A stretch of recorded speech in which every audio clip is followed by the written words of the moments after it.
Many think and say this is all brand new. Is that actually true? How have we gotten here?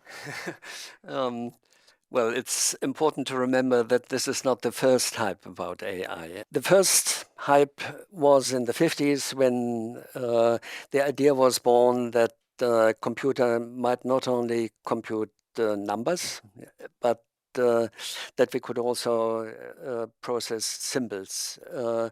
The main event was the so-called Dartmouth conference, where people met to discuss this possibility of processing symbols, and then the idea was born that thinking might just be something like symbol processing.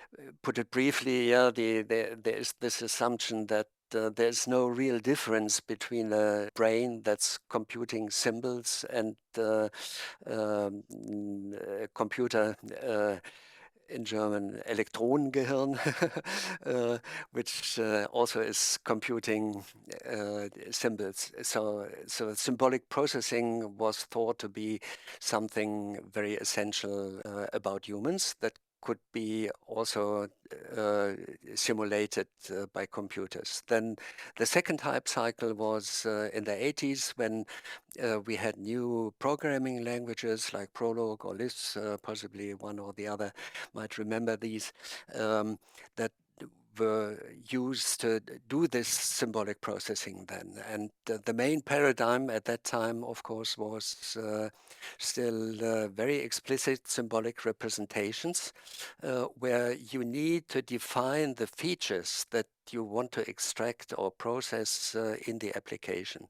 With the advent of neural networks about 10, 15 years ago, yeah, we have a completely new situation. We now have subsymbolic processing, and the neural networks are capable of detecting the features that are relevant for a particular application themselves. Mhm. Yeah, so they optimize the features that are relevant to solving a certain task. And I think this is something very new. And very recently, we have these transformer models, which really are a shift of paradigm, yeah, sort of a game changers in AI that, first of all, treat all kinds of data in a similar fashion, yeah, whether it's text or whether it's images, whether it's music or movement, yeah. So these are all kinds of data with certain features, so you can combine applications where you translate text into images, images into text, etc. This is one very important thing. The other thing is that these new transformer models allow to process these features in a parallel fashion. Yeah, so the processing time that's needed for processing data with billions of parameters could have been lowered substantially. Yeah, and I think this is a very substantial shift and disruptive shift in AI that allows completely new applications. Mhm. So something that started in the 50s has finally sort of come to actually, yeah, providing the power that we need for actual business application. Um, but also during the past months, we've actually seen great steps of or evolutionary steps just focusing on this specific thing. Like I remember like GPT versions 1, 2, 3, 3.5. What's happening in such short time now? ChatGPT is a generative AI. Yeah, it's focused on generating text, but it needs so-called language models as a basis. This is one very important component of ChatGPT, not the only one, but it needs these large language models. And there are different versions of these language models, the generative pre-trained transformer models, GPT-1, 2, 3, and now recently GPT-4.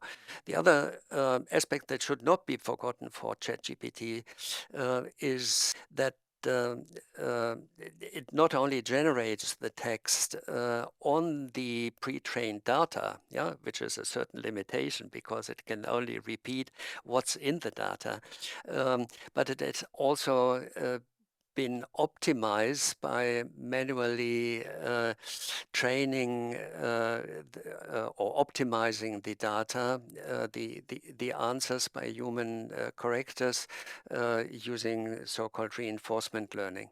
And so it's not only a question answering, but it can also be used to, for example, for a chain of thought things. It can also be used to sort of generate knowledge that's needed for certain applications, etc. All these sort of things it can do is been summarized with the notion of prompts and prompting, and there's a certain discipline now, the prompts engineering, that helps to optimally use GPT. I mean, we at CID, we support organizations across the board with bespoke software solutions, driving digital transformation, but we also specifically support financial services firms with our AI product, Affinity, even more specifically, asset and wealth managers. What are use cases in asset and wealth management that would benefit from large language models, generative AI, and maybe also other disciplines of AI? Well, of course, they can be used to answer questions, but they can also be used to rewrite texts, for example, in the style of an author, or in a way that's simpler than the input text, etc. They can also be used to translate documents, etc. And as I said, there's this new research on prompt engineering, and there are classification tasks, but there are also consistency checks, generating knowledge when answering complex questions, for example, in the context of wealth management. You could sort of develop a more complex question, and then you say, I do need some information on this company. I do need some information, background information on this kind of product, etc. And please sort of deliver these answers to me when I'm arguing or developing a more complex argument. So very interactive, also like aggregating, summarizing approach to dealing using large amounts of data.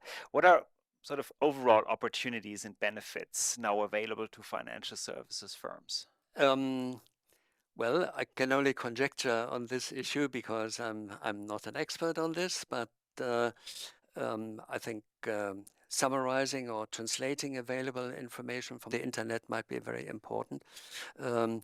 Also, AI is capable of classifying text in a predefined way. So identifying entities like persons, companies, places, detecting networks of entities, which is important, and the like. To identify interesting use cases in the financial domain, I think one would have to take a close look at the business processing that are being followed in a company, and then identify tasks like searching, summarizing, classifying, assessing, and this can be expected to be performed more efficiently or more exhaustively using AI. So to put it simply, access very large amounts of data in a structured way at your fingertip. Yeah. How about challenges or risk? Well,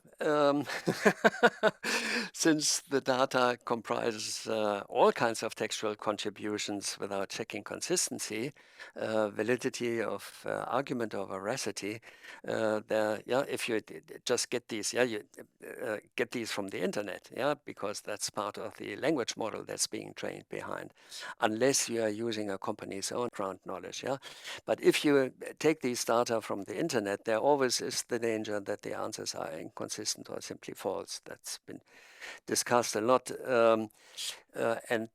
Nevertheless, I think it's important to point this out.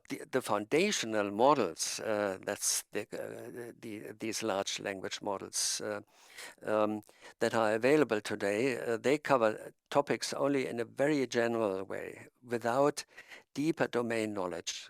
And what's also important is they lack up-to-date information on what's happening in a domain of application right now. So if you were interested in identifying, for example, risks applying to a certain investment and you need up-to-date information, then using the foundational models is no use because they date back to at least 2 years. Yeah, so one probably would have to use other data sources in order to apply AI in a reasonable way to a company's challenges.